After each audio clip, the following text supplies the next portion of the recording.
This is the lecture associated with the database approach. We are on page 10 of the text. This is the section of the text that talks about why did we go from file processing to the database approach. In a previous video, we talked about issues associated with the file processing system, so I'm not going to rehash that. So the database approach solves some problems. On this slide, you can see that there is now a central repository of shared data. So we don't have, the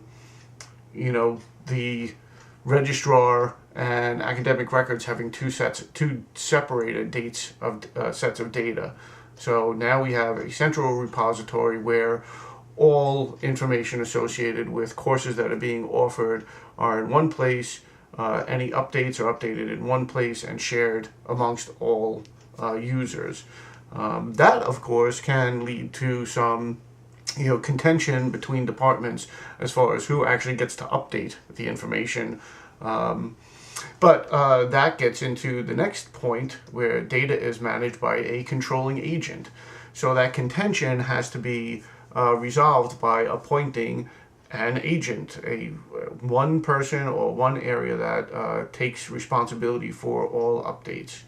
And again, storage is in a standardized, convenient form. We saw with what you saw in perhaps slide 5, that the comma-separated values system did work with COBOL, but it did have its drawbacks.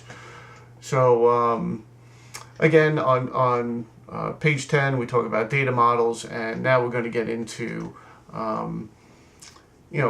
what is a database management system?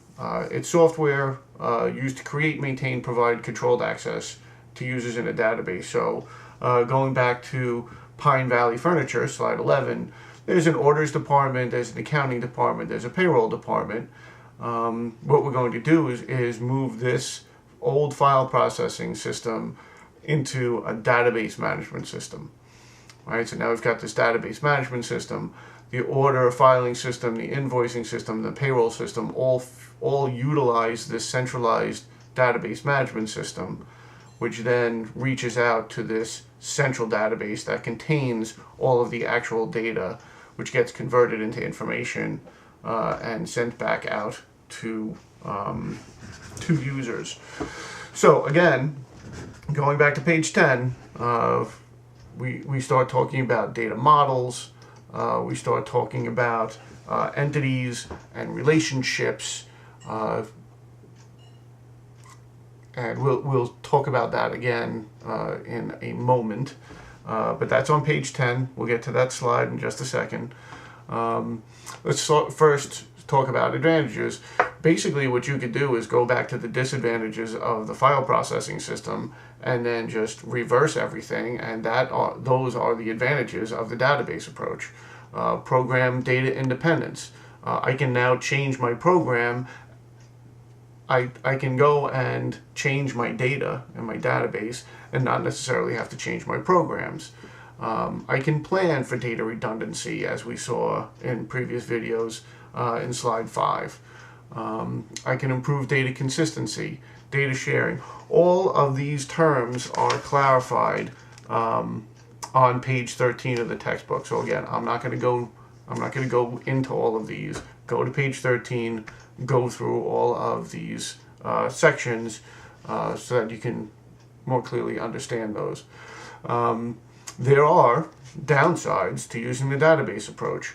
One, you're going to need new specialized personnel, and thankfully they do, because that's why I'm employed. There is installation and management costs of a database management system. You are going to have to convert all of your data from a file processing system to the database management system. That is not going to be value added right away. Those are conversion costs. You're going to need backup and recovery. I'm going to emphasize that even for you at home, you should be backing up your computer. What would you do today if you went home and your hard drive crashed? Do you have a backup? And you can send me emails about that, and I will give you lots of different options for backup and recovery. And again, I alluded to this earlier, there can be organizational conflict as far as who owns this data, and who's in charge of updating it. All right, so I'm going to end that portion of the advantages of the database approach and the solution being the database approach. So that'll be the end of this lecture.